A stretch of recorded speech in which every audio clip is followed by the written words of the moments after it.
विष्णुपते नमः।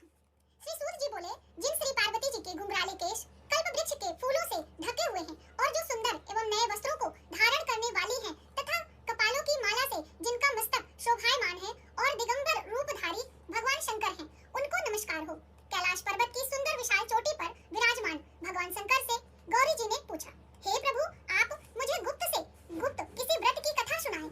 हे स्वामी, यदि आप मुझ पर प्रसन्न हैं तो ऐसा व्रत बताने की कृपा करें जो सभी धर्मों का सार हो और जिसको करने में थोड़ा परिश्रम हो और फल भी विशेष प्राप्त हो। यह भी बताने की कृपा करें कि मैं आपकी पत्नी किस व्रत के प्रभाव से हूँ। हे जगत के स्वामी, आप मध्य अंत से रहित, आप मेरे पति किस दान अथवा पुण्य के प्रभाव से हुए हैं। माता ने भगवान शिव से पूछा है। तब शंकर भगवान बोलते हैं, हे देवी सुनो, मैं तुम्हें उत्तम व्रत कहता हूँ जो परम गोपनीय एवं मेरा सर्वस्व है। वह व्रत जिसे ताराओं में चंद्रमा, ग्रहों में सूर्य, वर्णों में ब्रह्मण, सभी देवता में विष्णु, जैसे नदियों में गंगा, पुराणों में महाभारत, वेदों में शांबे, इंद्रियों में मन जैसे श्रेष्ठ समझे जाते हैं, वैसे पुराण वेदों का सर्वस्व ही इस व्रत को शास्त्रों ने बताया है, कहा है। उसे एकाग्र मन से श्रवण करो अथवा सुनो। इसी व्रत के प्रभाव से ही तुमने मेरा अर्ध आसन प्राप्त किया है। तुम मेरी परम प्रिया हो, इसी कारण वह सारा व्रत मैं तुम्हें सुनाता हूँ। भादों का महीना, शुक्ल पक्ष की तृतीया तिथि हो, हस्त नक्षत्र हो, उसी दिन इस व्रत के अनुष्ठान से मनुष्यों के सभी पाप भस्मीभूत हो जाते हैं। हे देवी सुनो, जिस महान व्रत को तुमने हिमालय पर्वत पर धारण किया था, वह सबका सब पूरा वृतांत मुझसे श्रवण करो अथवा सुनो। पार्वती जी बोली, भगवान, वह सर्वोत्तम व्रत मैंने किस प्रकार किया था और यह सब हे महेश्वर मैं आपसे सुनना चाहती हूँ। शिव जी बोले, हिमालय नामक एक उत्तम महान पर्वत है। नाना प्रकार की भूमि तथा वृक्षों से वह शोभायमान है।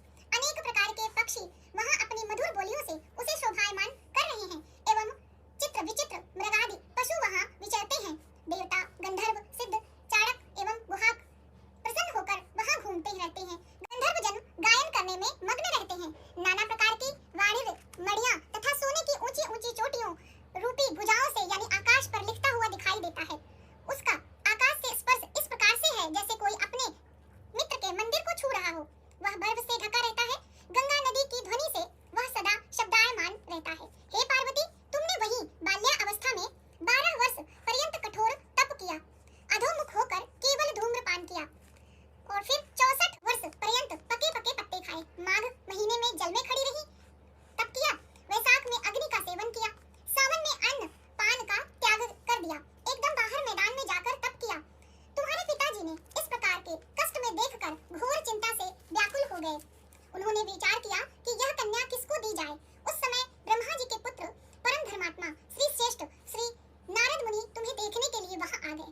उन्हें अर्घ आसन देकर हिमाचल ने उनसे कहा, हे श्रेष्ठ मुनि, आपका आना शुभ हो। बड़े भाग्य से ही आप जैसे ऋषियों का आगमन होता है।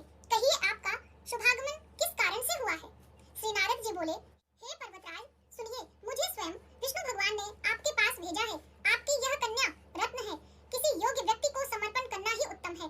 संसार में ब्रह्मा, इंद्र, शंकर इत्यादि देवताओं में वासुदेव श्रेष्ठ माने जाते हैं। उन्हें ही अपनी कन्या देना उत्तम है। मेरी तो यही सम्मति है। हिमालय बोले, देवादिदेव वासुदेव ने यदि स्वयं ही यह कन्या के लिए प्रार्थना कर रहे हैं और आपके आगमन का भी यही प्रयोजन है तो अपनी कन्या उन्हें ही दूंगा। यह सुनकर नारद जी वहां से अंतर्ध्यान होकर शंख चक्र गदा पद्मधारी श्री विष्णु जी के पास पहुंचे। नारद जी बोले, हे देव, आपका विवाह निश्चित हो गया है। इतना कहकर देव ऋषि नारद तो चले आए और इधर हिमालय राज ने अपनी पुत्री गौरी से प्रसन्न होकर कहा, हे पुत्री, तुम्हें गरुड़ध्वज वासुदेव जी के प्रति देने का विचार कर लिया है। पिता के इस प्रकार के वचन सुन पार्वती अपनी सखी के घर गई और अत्यंत दुखी होकर पृथ्वी पर गिर पड़ी और विलाप करने लगी। उन्हें इस प्रकार दुखी होकर विलाप करते सखी ने देखा और पूछने लगी, हे देवी, तुम्हें क्या हुआ है, मुझसे कहो, और तुम्हें किस प्रकार से भी सुख हो, मैं निश्चय ही वही उपाय करूंगी। पार्वती जी बोली, हे सखी, मुझे प्रसन्न करना चाहती हो तो मेरी अभिलाषा सुनो। हे सखी, मैं कुछ और चाहती हूँ और मेरे पिता कुछ और करना चाहते हैं। मैं तो अपना पति श्री महादेव जी को वर चुकी हूँ। मेरे पिता इसके विपरीत करना चाहते हैं। इसलिए हे प्यारी सखी, अब मैं अपनी देह का त्याग कर दूंगी। तब पार्वती जी के ऐसे वचन सुनकर सखी ने कहा, पार्वती, तुम घबराओ नहीं, हम दोनों यहाँ से निकलकर ऐसे वन में पहुँच जाएंगी जिसे तुम्हारे पिता जान ही नहीं सकेंगे। इस प्रकार आपस में राय करके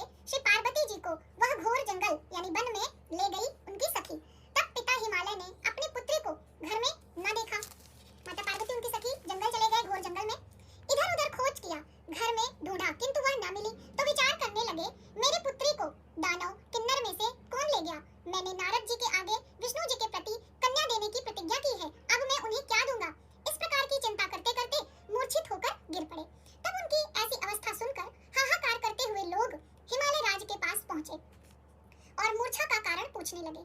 हिमालय राज बोले, किसी दुष्ट आत्मा ने मेरी कन्या का अपहरण किया है तथा किसी कालसर्प ने उसे काट लिया है या सिंह व्याघ्र ने उसे मार डाला है। पता नहीं मेरी कन्या कहाँ चली गई, किस दुष्ट ने उसे हर लिया है। ऐसा कहते कहते शोक में संतप्त होकर हिमालय राज वायु से कंपायमान महावृक्ष के समान कांपने लगे। तुम्हारे पिता ने सिंह, व्याघ्र, भालुक आदि हिंसक पशुओं से भरे हुए एक वन से दूसरे वन में जा जाकर तुम्हें ढूंढने का बहुत बड़ा प्रयत्न किया। इधर अपनी सखियों के साथ एक घोर वन में तुम भी जा पहुंची। वहां एक सुंदर सी नदी बह रही थी और उसके तट पर एक बड़ी गुफा थी जिसे तुमने देखा और अपनी सखी के साथ में तुमने वहां गुफा में प्रवेश किया। खाना पीना त्याग कर वहां तुमने मेरी पार्वती युक्त बालुका लिंग स्थापित किया, यानी मिट्टी की बालू से प्रतिमा बनाई। उस दिन भादो मास की तृतीया तिथि थी, साथ में हस्त नक्षत्र भी था। मेरी अर्चना तुमने बड़े प्रेम से आरंभ की, बाजों के साथ, गीतों के साथ रात्रि जागरण भी किया। इस प्रकार तुम्हारा परम श्रेष्ठ व्रत हुआ, इसीलिए रात्रि जागरण का बहुत महत्व है। उसी व्रत के प्रभाव से मेरा आसन हिल गया और तब तत्काल ही मैं प्रकट हो गया जहाँ तुम सखियों के साथ में थी। मैंने दर्शन देकर कहा कि हे वरदाने, वर मांगो। तुम बोली, हे देव महेश्वर, यदि आप प्रसन्न हो तो मेरे स्वामी बनिए। तब मैंने तथास्तु कहा और फिर वहां से अंतर्ध्यान होकर कैलाश पर पहुंचा। इधर जब प्रातः काल हुआ तब तुमने मेरी लिंग मूर्ति का नदी में विसर्जन किया और अपने सखी के साथ वन से प्राप्त कंदमूल फल आदि से तुमने पारण किया। हे सुंदरी, उसी स्थान पर सखियों के साथ तुम सो गई। हिमालय राज तुम्हारे पिता उसी घोर जंगल में वन में आ पहुंचे। अपना खाना पीना त्याग कर वन में चारों ओर तुम्हें ढूंढने लगे। नदी के किनारे दो कन्याओं को सोता हुआ उन्होंने देख लिया और पहचान लिया। फिर तो तुम्हें उठाकर गोद में लेकर तुमसे कहने लगे, हे पुत्री, सिंह, व्याघ्र आदि पशुओं से पूर्ण इस घोर जंगल में यानी वन में क्यों आई हो? तब श्री पार्वती जी बोली, पिताजी सुनिए, आप मुझे विष्णु जी को देना चाहते थे। आपकी यह बात मुझे अच्छी नहीं लगी, इसी से मैं जंगल में चली आई। यदि आप मेरा विवाह शंकर से करेंगे तो मैं घर चलूंगी, नहीं तो यहीं रहने का मैंने निश्चय कर लिया है। तब तुम्हारे पिताजी ने कहा, एवं अस्तु, मैं शंकर के साथ ही तुम्हारा विवाह करूंगा। उनके ऐसा कहने पर ही तब तुम घर में आई। तुम्हारे पिताजी ने तब विवाह की विधि से तुम्हें मुझे समर्पित कर दिया। हे पार्वती, उसी व्रत का प्रभाव है जिससे तुम्हारे सौभाग्य में वृद्धि हो गई। अभी तक किसी के सम्मुख मैंने इस व्रत का वर्णन नहीं किया था। हे देवी, इस व्रत का राज का नाम भी अब श्रवण कीजिए, क्योंकि तुम अपनी सखियों के साथ ही इस व्रत के प्रभाव से हरि गई थी। इस कारण से इस व्रत का नाम हरि तालिका हुआ। पार्वती जी बोली, हे प्रभु, आपने इसका नाम तो कहा, कृपा करके इसकी विधि भी कहिए। इसके करने से कौन सा फल प्राप्त होता है, कौन सा पुण्य लाभ होता है और किस प्रकार से कौन इस व्रत को करे? ईश्वर बोले, भगवान शिव बोले, हे देवी सुनो, यह सौभाग्यवर्धक व्रत है। जिसको सौभाग्य की इच्छा हो वह यत्न पूर्वक इस व्रत को करे। सर्वप्रथम वेदी की रचना करे, उसमें केले का स्तंभ रोपित करे, चारों ओर बंधनवार बांधे, ऊपर वस्त्र बांधे, विविध रंगों के वस्त्र लगाए और उस मंडप के नीचे भूमि को अनेक चंदन सुगंधित जल द्वारा लीपे, शंख मृदंग आदि बजाए। वह मंडप मेरा मंदिर है, इसलिए नाना प्रकार के मंगल गीत वहाँ होने चाहिए। शुद्ध रेती से मेरा शिवलिंग श्री पार्वती जी के साथ ही वहाँ स्थापित करे। बहुत से पुष्पों के द्वारा गंध धूप आदि से मेरा पूजन करे। फिर नाना प्रकार के मिष्ठान आदि और नैवेद्य समर्पित करे और रात्रि को जागरण करे। नारियल, सुपारी, मौसमी, नींबू, वकुल, बीजपुर, नारंगी एवं ऋतुफल के अनुसार बहुत सारे फल, उस ऋतु में होने वाले नाना प्रकार के कंदमूल, सुगंधित धूप, दीप सब लेकर इन मंत्रों द्वारा पूजन करके चढ़ाए। मंत्र इस प्रकार से हैं। मंत्र यह है, शिव शांत पंचमुखी शूली नंदी भृंगी महाकाल गणों से युक्त शंभु आपको नमस्कार हो। शिवा शिव प्रिया प्रकृत सृष्टि हेतु श्री पार्वती सर्व मंगल रूपा शिव रूपा जगत रूपा आपको नमस्कार है। हे शिवे नित्य कल्याण कारिणी जगदम्बे शिव स्वरूपे आपको बारंबार नमस्कार है। आप ब्रह्मचारिणी हो, जगत की धात्री सिंह वाहिनी हो, आपको नमस्कार है। संसार के भय संताप से मेरी रक्षा कीजिए। हे महेश्वरी पार्वती जी, जिस कामना के लिए आपकी पूजा की है हमारी वह कामना पूर्ण करें, राज्य सौभाग्य एवं संपत्ति प्रदान करें। शंकर जी बोले, हे देवी, इन मंत्रों तथा प्रार्थनाओं द्वारा मेरे साथ तुम्हारी पूजा करें और विधि पूर्वक कथा श्रवण करें।